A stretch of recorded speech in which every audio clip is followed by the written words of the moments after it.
Hi, and thanks for joining me. For those of you who don't know me yet, my name is Kathleen and I'm a Reiki energy healer.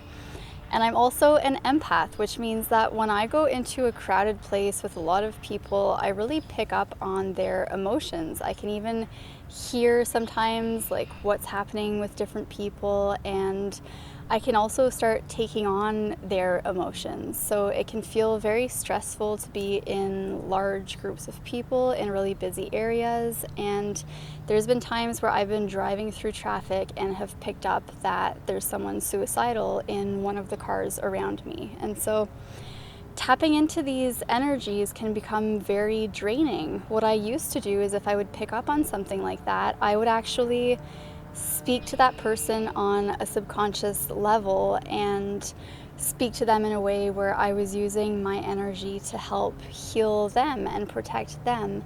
But what would happen afterwards is that I would end up feeling very emotionally and physically and mentally drained. I would think afterwards, was that real what I just did? I would get super emotional and I would feel very physically tired. And so I want to share with you guys what has helped me to protect my energy. So the first thing that I did was to get certified in Reiki. And this is something that isn't very expensive. You just look for a Reiki master in your area and get to know them a little bit, do some research to see if you resonate with them.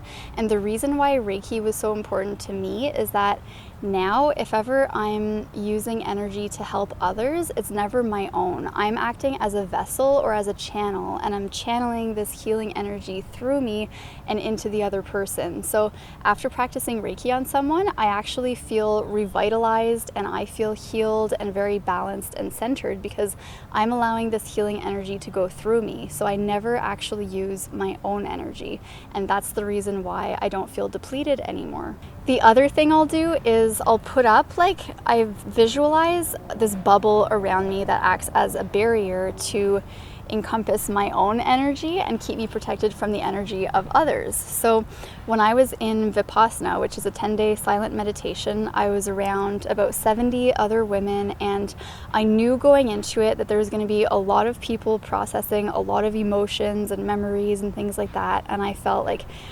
how am I going to handle this? I'm going to be picking up on other people's issues and their emotions and problems that they're facing, and I don't want to be bombarded with all of this. I want to just be protecting myself. So what I did going into Vipassana is I asked for protection. So you can just ask the universe or your guides. You just say, please protect me, keep my energy.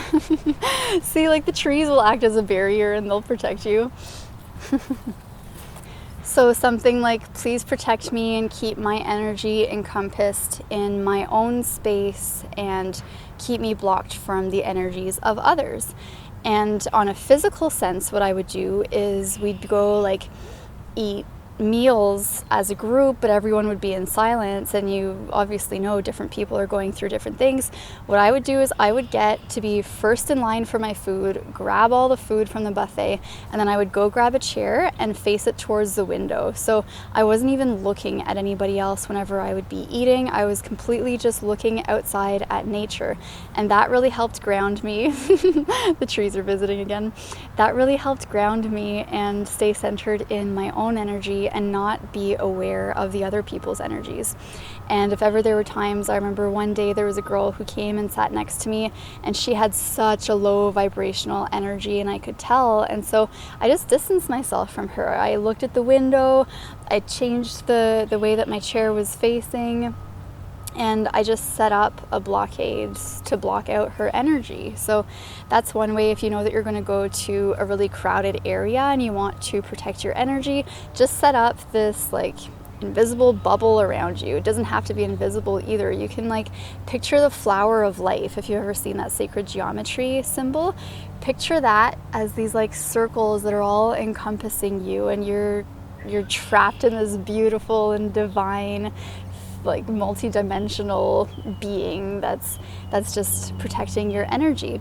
It's the same with your aura. We all have this aura around ourselves, and our auras can extend incredibly far, or they can be very close to us. And so that's something too, is just to visualize your aura coming in really close to you and only being in your energy, so that you aren't extending it past yourself and you aren't meshing it with the energies of others if you want to be protecting yourself.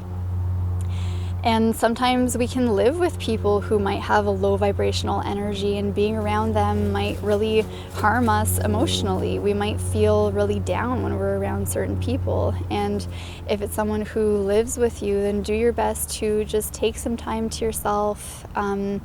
Go meditate, spend time outside, just create a safe space for yourself where you are protected in your energy. And you can even visualize like a shield around you, or like armor, like a knight. So just visualize all this armor around you that's just hugging you and giving you so much love and support, and it's protecting you from the energies of the people around you.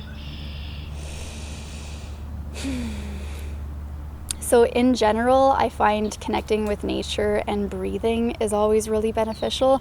Last week I was in Toronto, and that's the most populated city in Canada, and I was feeling really stressed, and there was a lot of people around me who were all in a hurry trying to get places. They were overworked, not sleeping enough, and there's just a very chaotic energy around me, like walking around the city on a weekday.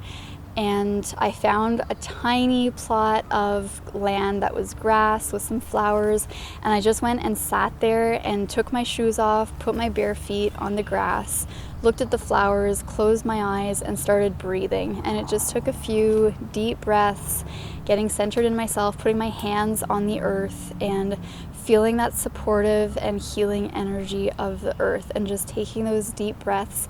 And then as I opened my eyes, there was birds flying above me, and I just felt so much more centered and grounded and connected with myself and my own well-being within. So any chance you have, go connect with nature, spend some time on your own, and just breathe. Set up this protective barrier around you, and or get trained in something like Reiki. Even if you just do level 1, it's just a great way to help heal and balance your own energies and the energies of loved ones and people around you who are open to it. I actually just got certified as a Reiki master, so I'm going to be starting to teach Reiki courses, so teach you Reiki. So the importance with that is an attunement, which is a ceremony that opens you up to channel other healing energies so that you're never depleting your own. So I love you guys very much. May you be happy, healthy, and free, and keep your energy grounded, gravitated towards yourself, and healing yourself, because that's the best way that you can actually help others, is to protect your own energy and be in the best, highest vibration possible. Then you act as a lighthouse to help others see through their own darkness. Just make sure to give this video a thumbs up and subscribe, and I'll talk to you later.